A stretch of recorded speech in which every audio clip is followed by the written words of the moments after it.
Okay, everyone, we're trying this again. Hello, trying this again.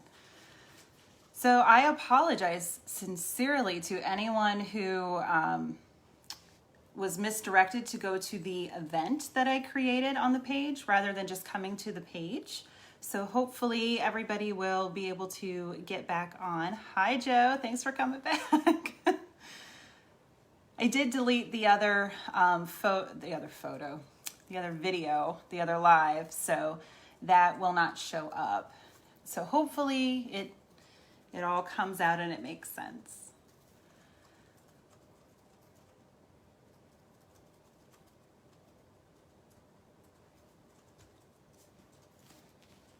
Not sure what happened.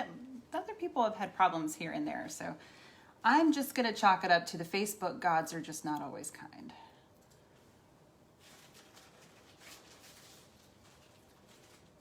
So as you come in, say hi to me and let me know that you're here and that you can see it okay now. I'm so sorry, everyone. I don't know. The last few have gone so well, so I don't know what's going on. I'm so sorry.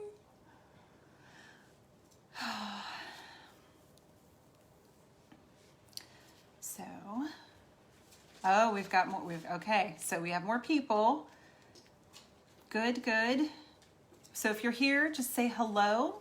Let me know that you can see it now and that everything's going okay. I am so sorry that the Facebook gods are being so rude.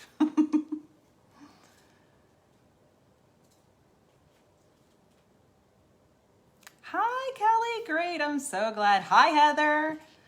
Wonderful, wonderful. There is like a 30-second lag, so I try to remember that whenever I ask if anybody has questions or anything like that. So just know that there is a little bit of a lag between when I might see something.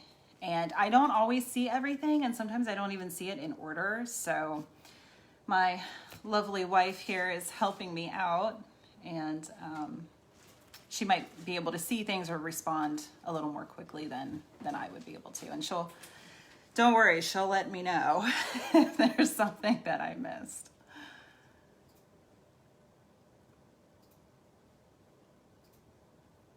So we're talking about purpose. What is our purpose in this lifetime? I'm gonna get into some different things like the Akashic Records, soul planning, pre-birth planning, your nodes, so a little bit of astrology. So bear with me. If you have questions, please feel free to ask them. If you are watching the replay or if you think of something later, feel free to contact me. You can message me on the page, and you can also email me, willowtreeheals@gmail.com. So I will go ahead and get started again. So hopefully everybody that wanted to see this is able to see it. And it will stay on the page. So if you weren't here or if there's someone else that you want to direct to the page, please feel free to do so. It will be on the page as long as the page exists.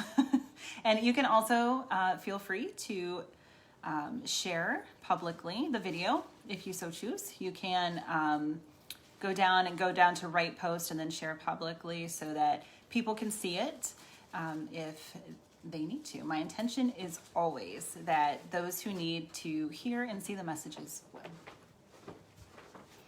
So what is your purpose? There's a lot to digest, so we're going to take it a little slowly. I don't want this to go on too late because I know I have to work in the morning. Right, Joe? So I don't want to take up too much of your precious time either, but there is a lot to digest. So bear with me, ask me questions, and you can watch this as many times as you need to. So how many times have you said to yourself, I'm just a cashier. I'm just a plumber, an electrician, a landscaper, a stay-at-home parent, a receptionist, whatever it might be. I'm just.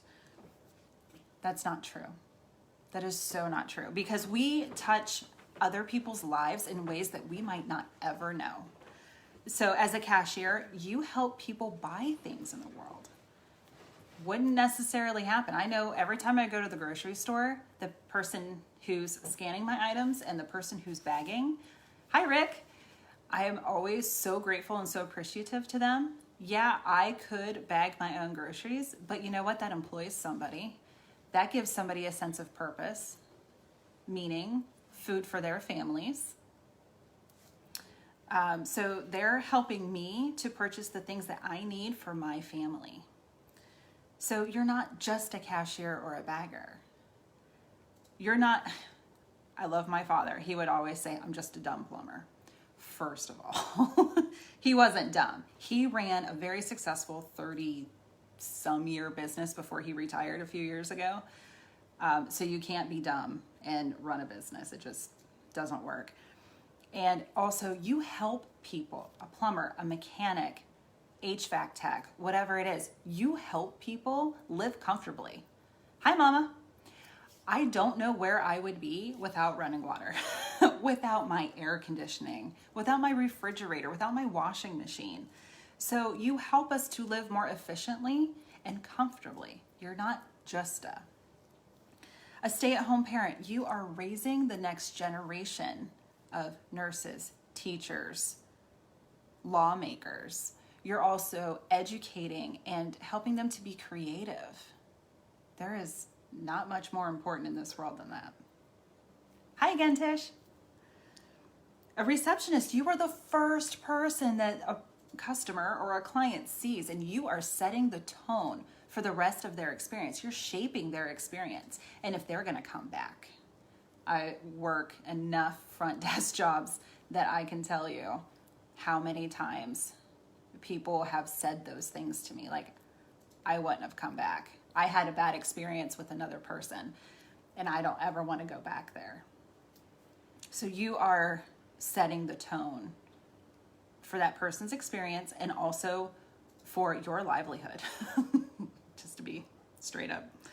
As a landscaper, you beautify the world, your community, somebody's life. I drive a certain route every day to work, and I pass a house that has beautiful rose bushes out front. And every time I just smile because those roses are beautiful to me, and I'm just so thrilled to see them thriving. So, and Mother Earth thanks you, that's for sure. And the wildlife thanks you as well. The bees pollinating, the butterflies landing, the deer. It's just, everything is a cycle, or not a cycle, a circle. Everything is a cycle, but everything's a circle. We all touch each other in some way. So you could be at a grocery store and you could see a stranger who can't reach the top shelf or is just looking and they can't find something. My son has done this, and he's 13, but he's done this for a long time. We were at the store a few months ago. I don't believe we were wearing masks, so it was probably pre-COVID. And he noticed an older lady who was looking for a gift card, and he said, "Can I help you? What are you looking for?" As I'm like down the aisle doing something else, he stopped because he noticed that she needed some help. I'm so proud of him. He stopped and noticed that she needed some help. And she said, "Yeah, I can't find this." And he scoured every single thing. He got down to the bottom level where she couldn't bend down to and looked, and they didn't end up finding it. And he said, he offered another suggestion. "What about this one?" And she said that would be fine. And she took the time to stop me and say, "You are raising such a wonderful young man." And I said, that was all him. That was all. He did that. I was the one, walk of shame here, who walked right past. I said, "Excuse me," as I walked behind them so as not to interrupt them, but he's the one that took time out. He touched a stranger's life that day. And to whomever she was giving the gift card to, I'm sure. So you never know. If you can just stop and say, "You look lost. Can I help you find something?" Or find you on your way, help you find the street you're looking for, or whatever it is. Standing up for someone. So I've always taught Michael, if you see an elderly person or a pregnant woman come in, you stand up and offer them your seat because you're capable of standing. And that can mean so much to somebody who just had surgery, or to take a load off of their spine or their feet because they can't stand. They're not suffering. He's also really great. I know I'm going to go off on a Michael tangent because he's my only, and I'm so proud of him, and he's just so wonderful. But he's really great at recognizing when a child is crying or upset or sad. He's gone over to color with them, to play with them, to offer them his Pokemon cards or his book or whatever it is, however old he was. He's done this so many times throughout his short little life. And that can not only help the child, which is beautiful, but it also helps the parent who's probably really tired and frustrated. Been there. And then also just letting someone go in front of you in line. Hi, Heather. So just helping them in that way, because you don't know. Maybe they're trying to get back home to a sick loved one, or maybe they really need to go to the bathroom, whatever it is. It can be something small or it can be something big. You never know how you're going to touch another person's life and what you do. Ultimately, that is everyone's purpose. We are all here to do two things. Have our soul grow through life lessons, some that are planned and some that are not as much. Hi, Sue. And then the second thing is that we're all here to help each other. We're here to help one another learn the soul lessons. And it reminds me of the Hermit card. So as we are learning lessons, or whatever we've brought with us from the other side, then we shine the lantern for others so that they can be guided as well. So if you're feeling lost or floundering or unfulfilled in some way, it's probably because you're unsure of your purpose. And it all begins in pre-birth planning.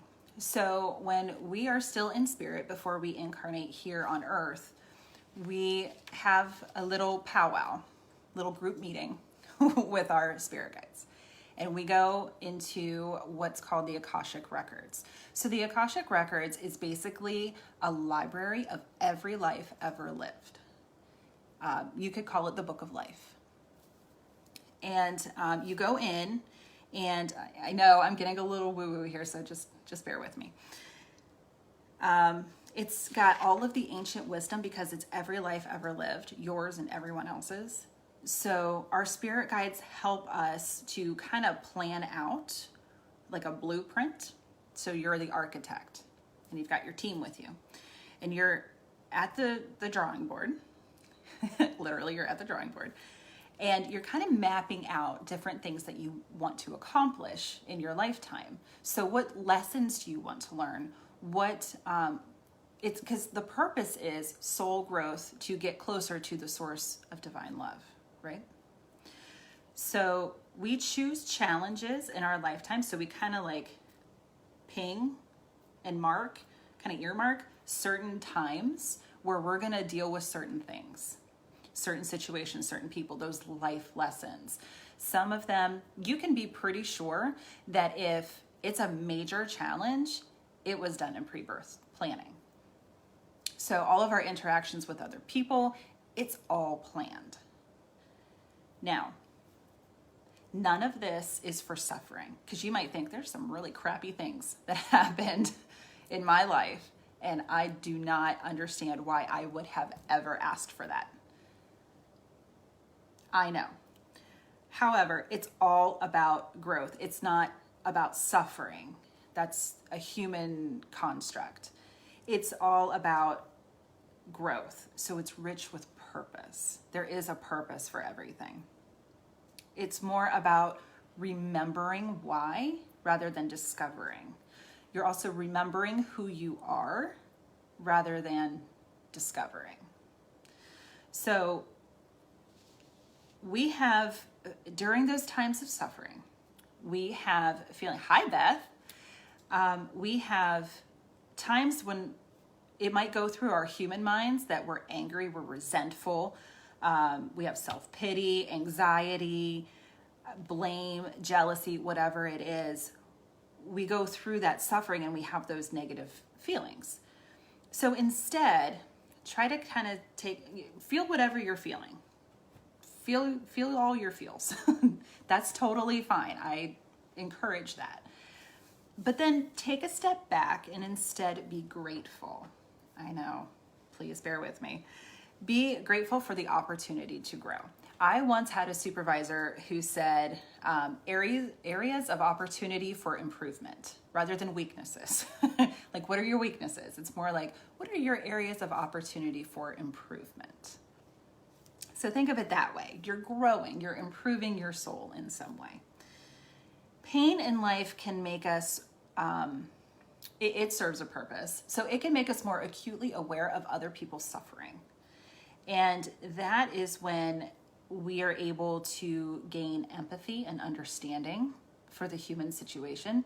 So there are sometimes things that we don't understand and we can't even fathom, or we might have a different judgment based on somebody else going through it. And then when we go through it or something similar, it's like, oh, yeah, I changed my mind. That really sucks.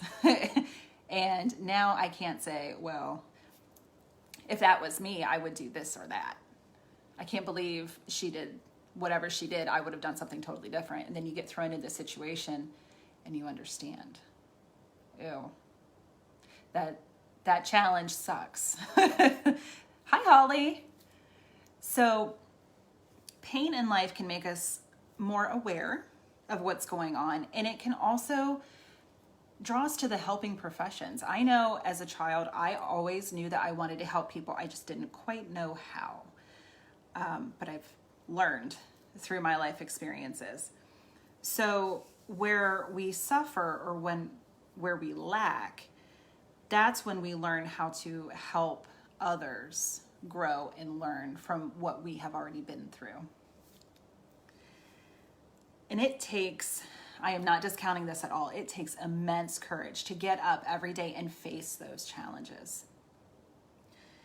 When we rise to those challenges and we face them head on, that's when we can recognize that and honor it within ourselves, and we can see it in others. And that's when we're able to help. So embrace the learning that comes from your own challenges in order to honor your soul's plan and therefore get closer to the source of divine love and to find your soul's divine purpose. Our souls will never steer us wrong. Our souls know exactly why we incarnated here. They remember being at the Akashic Records, sitting at that planning meeting with our spirit guides. And you get little shoulder taps every once in a while, like, you're not on your path. You took a detour. Can we get back to where we were going, please? That's when we're going to feel stuck and we feel unhappy. Like maybe we got into a job and it's not exactly what we're supposed to be doing long term. So you get passed over for promotion, you get a reduction in your hours, whatever it might be. You're just not feeling it anymore. That's your soul saying, hi, it's me. Remember the Akashic Records? Yeah, let's do that. So we can get back on track. But it's okay if we take detours. I know I have definitely felt like I took some detours. I'll get into that in a minute. But our souls remember why we're here, what we want to do, what we want to accomplish. So later when we go through the exercise to discover your purpose, you're going to tap into your soul and reconnect and think about what it is that you want to do. But there's always an underlying spiritual meaning to the difficulties, and that's ultimately growth. And growing pains hurt. That's why they're called growing pains. Remember as a kid when you would go through a growth spurt and it wouldn't feel the greatest? It's the same thing for our souls. It's painful on a soul level, which is a whole other type of pain that is worse than physical pain, but it's necessary. So we do have a lot of things that were pre-planned, but there's also potential forks in the road. So this isn't to trick you or to deter you or because your spirit guides are like, hey, this would be fun, monkey wrench.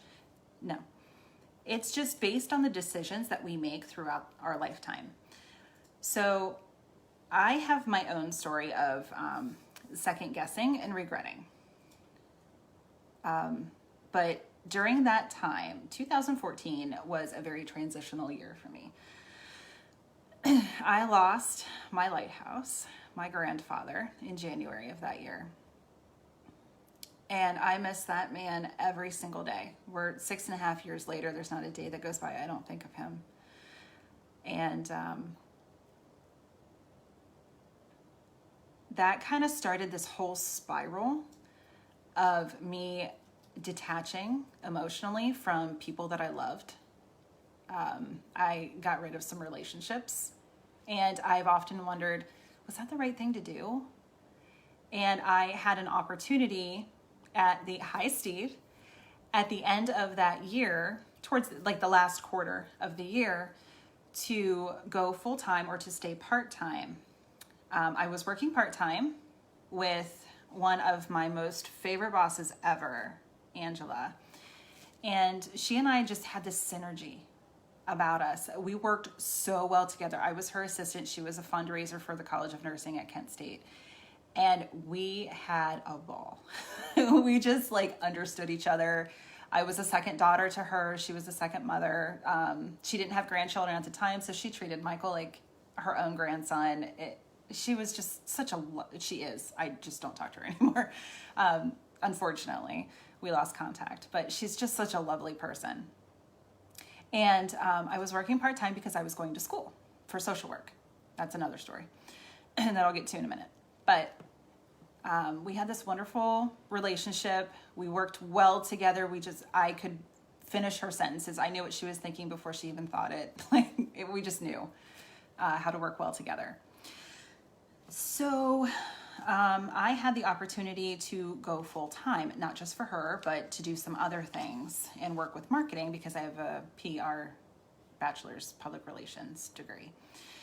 And I chose to take the full-time job because one of the relationships I got rid of was a long-term relationship that needed to end. It was very toxic.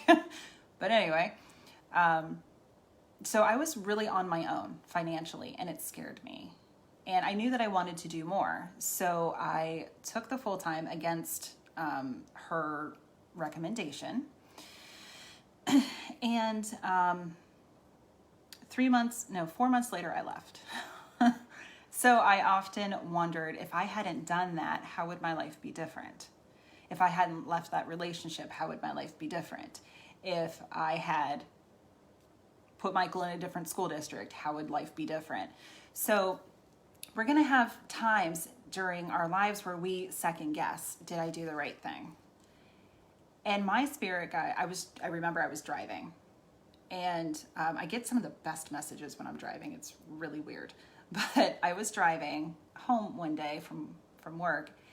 And this was recently. This wasn't at the time. This was within the last couple of years. I was told very certainly and very clearly, no. You would have ended up exactly where you are no matter what, because all of this was planned. It's just if you take those detours. So I still would have ended up just in a different way, exactly how things were. It's just the path that we take that's different. It's the scenery that's different. So if we take this path, it goes around this way. If we take this path, it's a little more direct. So I took a path that was a little more direct. And there's nothing wrong with that. But it did just make me question if I had done things the right way. So we have free will and we can take those detours, but the path that we're supposed to be on will ultimately be the path that we're on. Spirit will always direct us in a different way. So we can make a choice and veer off the path, and then we're going to hit a roadblock that's going to divert us back to the path that we're supposed to be on. Hopefully that made sense for you all. But those unplanned challenges that come with veering off the path happen when we don't listen to our intuition, when we don't listen to our soul. And another thing to note, and because this plays in, so we're all made up of male and female energy. It's just our meat suit that is one or the other. We are very balanced as spirit. But when we're planning, we choose what we want to look like, what aspects we want to show the world. So, for instance, I identify as female, so I have a female body in this lifetime, and I'm accepting the challenges that come with being a female during this time. So, being male or female, or non-binary, transgender, it all comes with its own set of challenges. So clearly with transgender, you can see that if you choose to display one, but you're born into another, you're born into the body of the other, how that set of challenges would present itself for your soul growth and for that of those around you. And I think those souls are the most brave souls. Hi, Janelle. Because they have chosen to do something that is still very controversial for our society. And I just think they are so brave. And I honor all of you so much for that. So thank you for being pioneers. So there are stages to accepting that we have challenges, even the most troubling ones, especially the most troubling ones, that it was planned. Like, why would I plan that? Why would I ask for that? Why would I ask for infertility? Why would I ask to be in a car accident that left me paralyzed from the waist down? Why would I ask for whatever it is? I know that that's hard to accept, especially if this is the first time that it's been presented to you. And I say it to challenge your way of thinking, not to challenge you, but your way of thinking, so that perhaps you can just consider the possibility. And maybe, like I said, there's a lot to digest here. So maybe as you percolate on it, you're able to digest it and maybe see, okay, yeah, I can see why that would happen.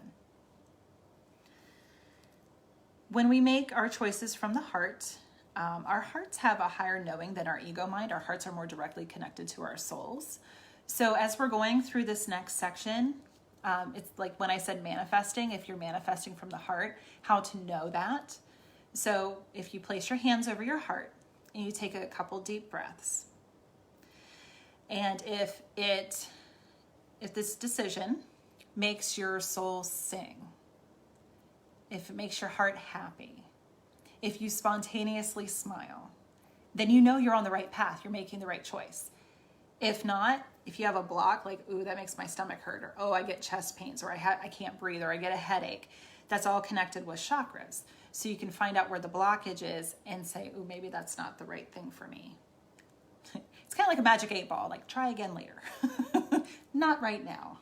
Not at this time, however it is. So sometimes we know what we're here to do.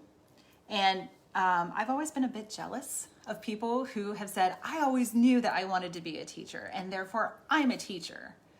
It's like, really? Did you know that when you were 6 years old? Others of us struggle because we're not so connected. We've forgotten, or we got caught up in the human experience of expectations, money or lack thereof, tradition, what other people tell us, whatever it might be. But we can also fall into the traps of gender roles. So like I said, we're equally male and female, but what we choose to present to the world presents its own challenges, and gender roles is one of them. So it's still, I was having this conversation with a few different people over the last few weeks. Generally speaking, it still falls upon the mother to take care of the child whenever they're sick, or to get them to school, pack their lunches, go pick them up if they're sick and need to be home from school, if there's a holiday. It's like the mother is expected to go and do that. Even though the mother works, and so does the father's completely capable, he's there, it still falls upon the mother. Whether we say, I want to be home with my sick child, that's me, or it's, well, I have to go to work. Well, what do you think I do all day? I go to work too. My job's important too. So You know, they're off school today, but we both have to go to work. Let's flip a coin. So it just seems to be a bit unfair in that regard. So we can fall into those traditional gender roles traps, what I was taught or what I saw around me when I was growing up, you know, whatever it might be for you. Don't get me wrong. I had a fantastic childhood. I love my parents dearly. I'm grateful for every experience that I had, but those traditional gender roles were there. And it has played out in my own way of thinking, the way that I choose. Like I said, I want to be home with my sick child. I feel like he needs his mother and that nobody will take care of him as well as I do. Thank you very much. Though that's not true. His father would do just fine. But sometimes we feel like whatever we do would be second to taking care of the family. Or like for me, it was never a question of if I was going to college, it was where. It was never a question of when, it was immediately after high school. Like, you're going to do things in a very specific order. You're going to graduate from high school and go to college. You're going to graduate from college and get married. You're going to get married and have kids. In that order, thank you very much. And then what you do with your life, it was kind of like, well, now what? I wasn't sure what this map would be. So there's the expectations part. So when I went to college, I knew that I wanted to help people. But I didn't necessarily want to be a nurse because, well, there are some things that I don't want to see. Like, I don't mind blood. I'm not great about guts. And I really, really, really, what actually sealed it for me was that I didn't want to have to deal with burn victims. I must carry something from a past life because I'm terrified of dying in a fire. And that's what sealed it for me. I could not handle, especially children, anybody who's a burn victim. So I'm like, I can't be a nurse. Can't be an EMT. Can't do any of that stuff. I knew I wasn't smart enough to be a doctor. I thought about, vet or vet tech, and then I'm like, oh, same thing with animals. I don't want to see them in pain either. So it's like when I was choosing a career path, I'm like, what do I really want to do? I really want to help people, but how can I do that? So I'm like, well, you know what? I had a great counselor when I was a teenager. She was fantastic. Her name was Barbara. And I really admired what she did. And I'm like, you know what? I want to help. And I think I could do that. Well, I was naysayed. No, you don't want to be a social worker. All I do is, take kids out of their homes or deal with adult protective services. They don't make very much money. Daddy, I love you, but that was my dad. They don't make a lot of money. You don't want to do that. I'm like, oh, okay. Well, then what do I do with things that I like to do? Fine. I'll go do public relations, even though I never, ever wanted to get into public relations. And the longer that I was in the program, the more I heard about it, the more I saw the other students. It's very, very cutthroat. It is not pretty. So I knew that that's not what I wanted to do. Though working for a museum or a theater, dream job, right? Well, I happened to graduate in 2001 from high school. So I was a freshman in college during 9/11. And we all know how much that reshaped the world. So it happened that not only are those types of jobs really, really popular and people love them and they don't leave, you need a lot of experience to get into them. So you kind of have to start at the bottom and work your way up. And I wasn't interested. So I chose a different career path than social work. And now I've full circled back and now I'm going back for social work. So I have often felt like, how would my life be different if I had gone and done the social work thing to begin with? Where would I be in my life? Where would I be in my career? Would I already have my master's and working on my doctorate rather than having a bachelor's and working on my master's? So I chose something that I didn't love because of what I heard around me. And there's nothing, it's not right, it's not wrong, it just is. And ultimately the choice was mine. So I had to own that choice. And But I didn't listen to my soul. So I spent a lot of years like, am I just going to be stuck doing front desk or secretarial stuff for the rest of my life? Just because I'm good at it doesn't mean that that's what I want to do with my life. What can I do? So by listening to our intuition, by listening to our soul's purpose, this is what I'm teaching my son. Because of what I endured, I'm teaching Michael, if you do what you love to begin with, then you're good to go. You don't have to retrace your steps later. You don't have to spend 15 years trying to figure out what you want to do when you grow up and be approaching 40 and still not quite sure. So I also found the joy of helping others in what I do.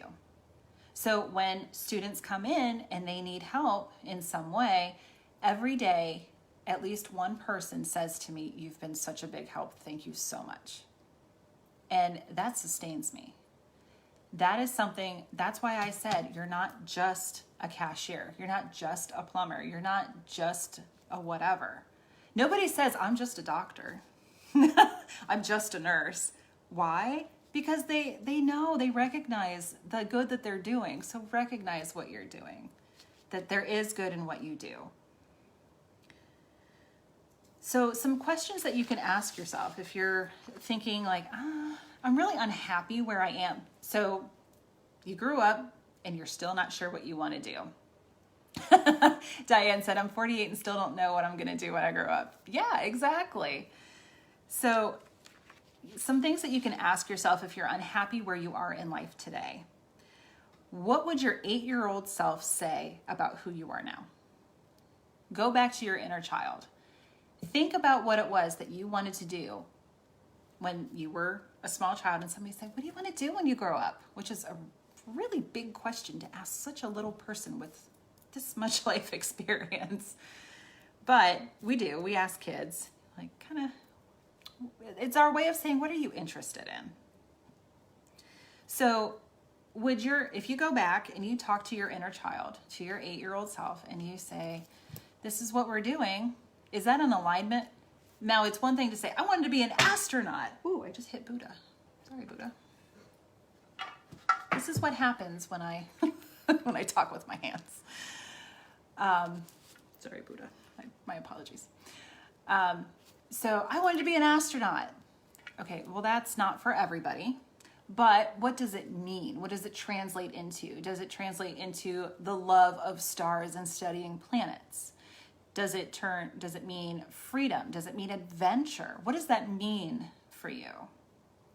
Think about all the things, and sometimes it changes. It's like, oh, I wanted to be a teacher. Oh, now I want to be a vet. Oh, now I want to be a mechanic. Oh, now I want to be an engineer. Now I want to be a teacher again. What's the common denominator? What does that all boil down to? So what would your 8-year-old self say? Would your 8-year-old self be like, "Well, that's not what we had planned. That's disappointing," or it just cries? Or is it like, "Oh, okay, yeah, that's cool." Kind of, take stock.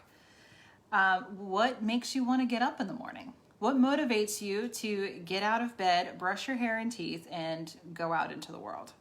Whether it's virtually or physically going out into the world. So what's your motivation?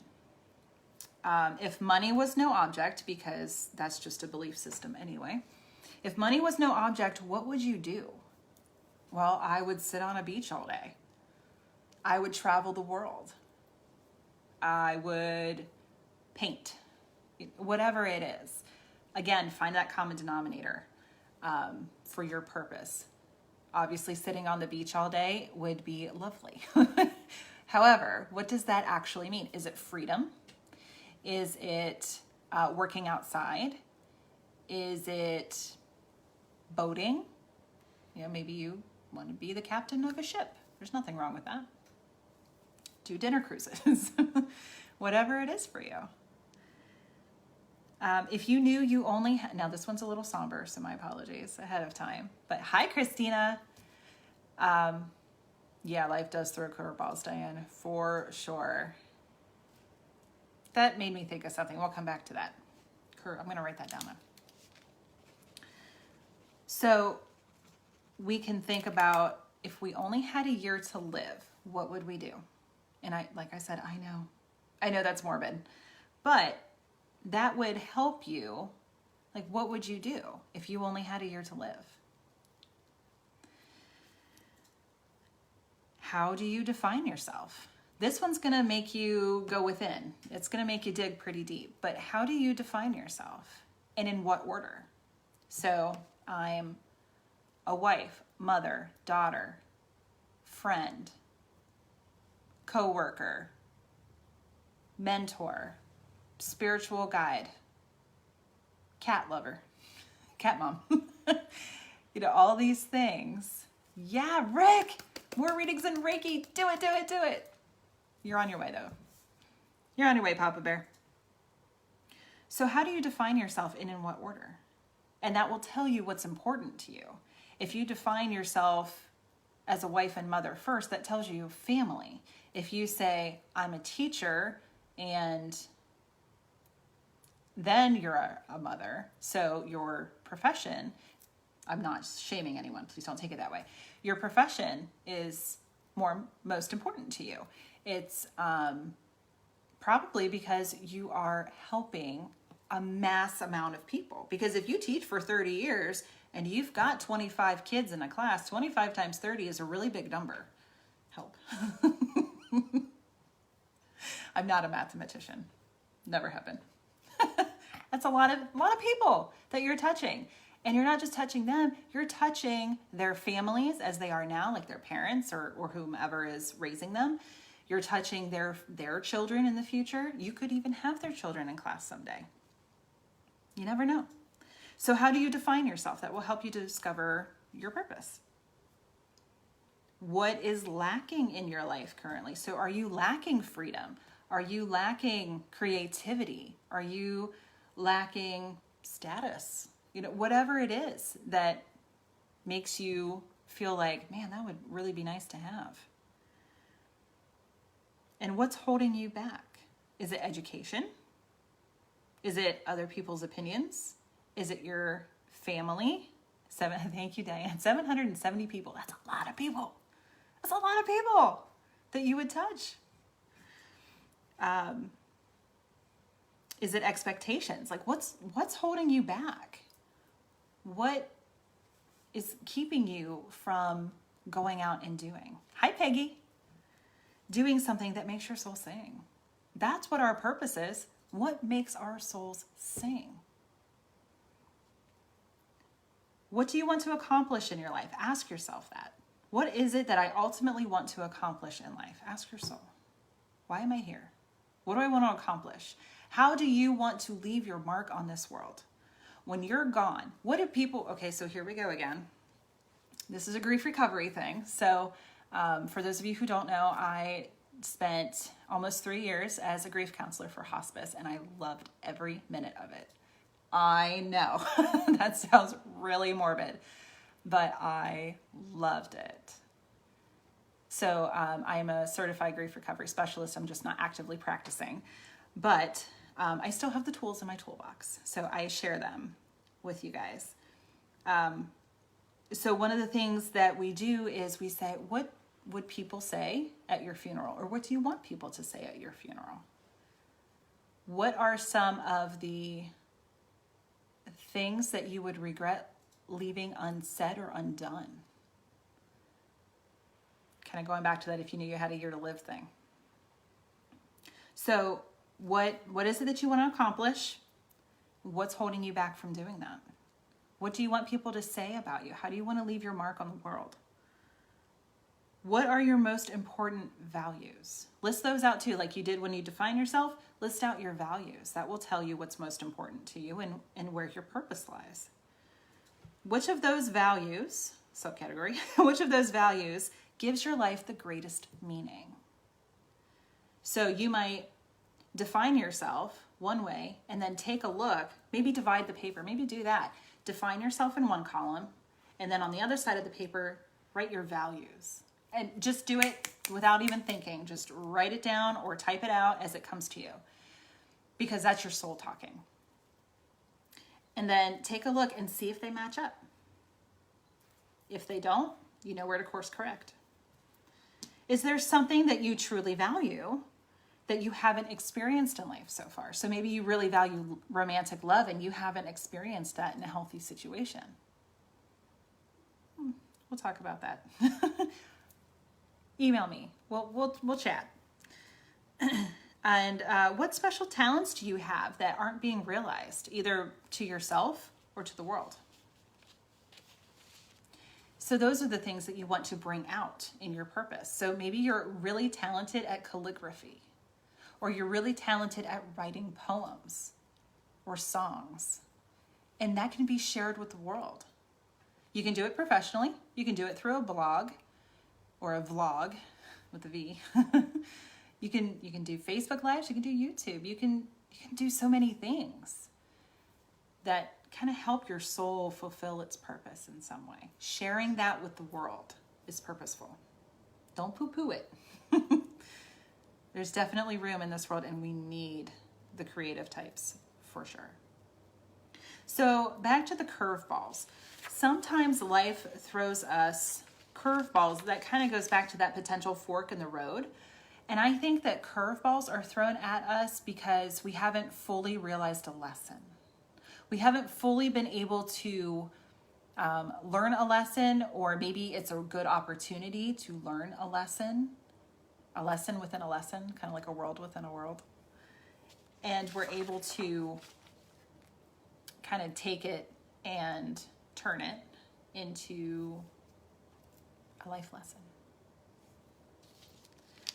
So if you're unsure what your purpose is, here's some things that you can do to help you discover. So all of what I just said. And then the most important thing to take out of all of this is to spend some time with your soul. Take walks in nature, meditate, pray, whatever it is for you. Take a nice long salt bath or shower, whatever it is for you. And just ask your higher self. And remember, your soul will never steer you wrong because it knows.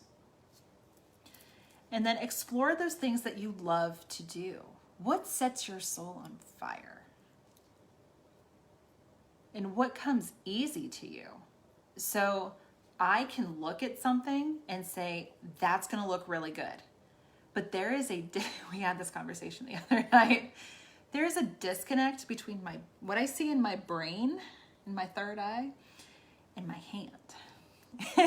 And I can't quite figure out what that is. But I can see this beautiful painting. And when I go to draw, I cannot draw a stick figure to save my life. It's terrible. I can't do that. But I know if something looks good, I can just pick things out, like when we painted. And I chose this color, and I was thinking, I started second guessing myself before we started painting yesterday. I'm like, I don't know. All right, let's just throw it on and see what happens. And then it like matches our woodwork and our couch and all of the decor that we already had. It's just perfect. I'm like, see, I shouldn't second guess myself. So I can see what's aesthetically pleasing. I just cannot create it. I can't draw a straight line. I can't sew because seams always rip. It's just terrible. But if something like calligraphy, hi Tracy, comes easy to you, drawing comes easy to you, writing, singing, playing guitar, coaching, speaking engagements, teaching, whatever it is, if it comes easily to you, there's a reason. It's probably for your life's purpose. And back to, what did you want to do when you were a kid? So just tap into your inner child. See what your inner child says. What did you love to do? Did you love to ride your bike? Did you love, because that could translate into freedom, or it could translate into being a tour guide. You never know. Something really great can come out of something that is seemingly unrelated, but it really is. Ask yourself what you enjoy expressing most to the world. What qualities do you have? What talents do you have? What skill set do you have or can be enhanced that you can express to the world, that you can bring to the world and show, just show a new way of doing things, a new way of looking at things, enjoying things. How do you want to leave that mark on the world? Create a life purpose statement. This is going to take some work, and I thought this was really interesting because I want to do this myself. So create a life purpose statement. Take those things where you define yourself, your values, what's important to you, and translate that into a life purpose statement. It's kind of like companies, how they all have mission statements now. It's like, well, what's your mission statement? What's your mission statement? What's your life purpose statement? What are you passionate about? So, being of service. Okay, let's dig a little deeper. Being of service to a small group of people or to a large group of people? Do you want to go out and serve the world? Do you want to be a pastor? Or do you want to have just like a small set of clients as a independent massotherapist? It's up to you. I'm just putting some ideas out there to kind of help you see. Creating art for people to enjoy its beauty. Helping people live more efficiently and comfortably. So, getting into a trade. Teaching and learning. Cooking delicious meals for people to enjoy. I don't know where we'd be without chefs because I'm hungry. I like to eat. Do you want to make people feel better physically or mentally? So back to like massotherapy or being a doctor or sports medicine, whatever it might be, physical therapy, or mentally being a counselor, social worker, grief counselor, helping people right their wrongs. So like a correctional officer or a probation officer. Ask yourself, when have you experienced the greatest joy in life? What were you doing when you were just purely joyful?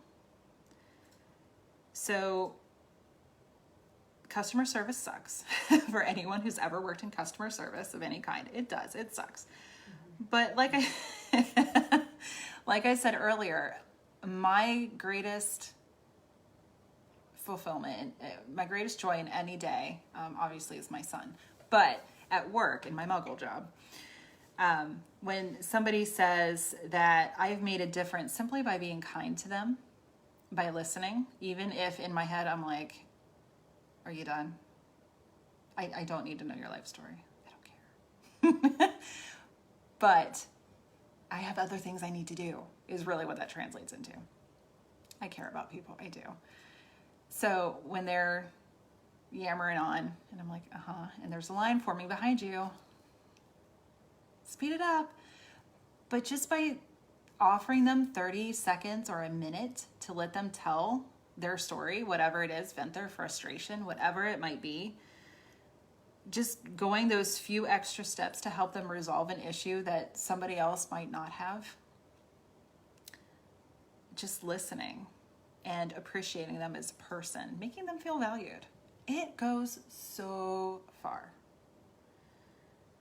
So when have you had an experience like that? When has somebody made you feel that way? When has somebody just made you feel like you were the most important person on the planet? That there was nobody else in the room but you? Go there. Feel that joy. How can you translate that into your life purpose? Find the common ground in the things that you love to do. Like, so say it's, I love spending time with family, vacationing, and painting. So for a lucky few, you can translate that into a money-making gig. Bravo. Not all of us can do that. So what's the common denominator there? Freedom. So being your own boss, not doing that traditional 9 to 5 office thing, corporate America, or maybe it's something that you just find that you do on the side. It's all about choice. So your purpose could be creating paintings. My great aunt Shirley, actually she's my great aunt, but my great aunt Shirley, I still have paintings of hers. She had beautiful watercolor paintings that I have framed in my home. And I know my cousin Michelle has some, and I think my dad has one or two, and she would just hand paint these, and they are so beautiful. They're just still life, but it was something that brought her joy, and it gave her purpose. I don't believe she worked. I believe she was a traditional 1950s housewife. And it gave her this creative outlet. So it doesn't have to be something that you make money off of unless you want it to be. It can just be something that you do to fill your time or to give as gifts to your relatives or your friends, whatever it is for you. But find that common denominator. What is your purpose? What motivates you to get out of bed in the morning? Brush your teeth and your hair. Because honestly, when I was working from home, I can tell you, sometimes it was noon before I brushed my teeth. Just being real. But what motivated me to get out of bed was the fact that I was working from home. But on the weekends, what makes you get out of bed? On your days off, what makes you get out of bed? Not just because you feel like you have to, like, oh, I have a kid to feed, or I have a house to clean, or my cat's standing on my side and in my ribs and waking me up because he wants fed. My lovely wife is the lucky recipient of that. So just find what motivates you to get out of bed. Why do you want to get up in the morning? And if you're having a hard time with that, there are lots of resources out there. Let me know. I will definitely help you find that. But in general, what is it that you want to do? What do you want to do when you grow up? What do you want to do? What sets your soul on fire? What makes you sing? What fills your heart with joy? What makes you spontaneously smile? Those are the things that will align you with your goals and your life purpose. And then your last step, go out and live it. So that is my little talk on purpose, finding purpose, where it comes from, why we need to find it, why it's so important to live a fulfilling, enlightened, awakened life. Because we're not here to be miserable. The divine does not want us, God, Goddess, Yahweh, whatever you call the universe, that source of divine unconditional love. They don't want us to be sad. And when our loved ones depart and go back to source, they don't want us to just live in sorrow. They want us to fulfill our purpose because it elevates everybody. Everybody benefits when we live our authentic divine life purpose. Living authentically, living in love, shining your light, it's all so imperative to humankind, to everybody. So thank you all for joining me today. I hope that there was some nugget of wisdom. Thanks, Diane. You can watch the replay. It'll be up on the page. And if you have any questions, if you have comments, if you have private questions that you didn't want to ask in front of the general public, please feel free to contact me. I am here, and I can give you all kinds of resources if you want to book a reading, if you want to book a Reiki session, chakra balancing, soul guide, whatever it is for you. I'm happy to help. I'm here. So thanks everyone for watching and for joining and for listening to me up on my soapbox. I hope you all enjoyed it and got something out of it. Take care.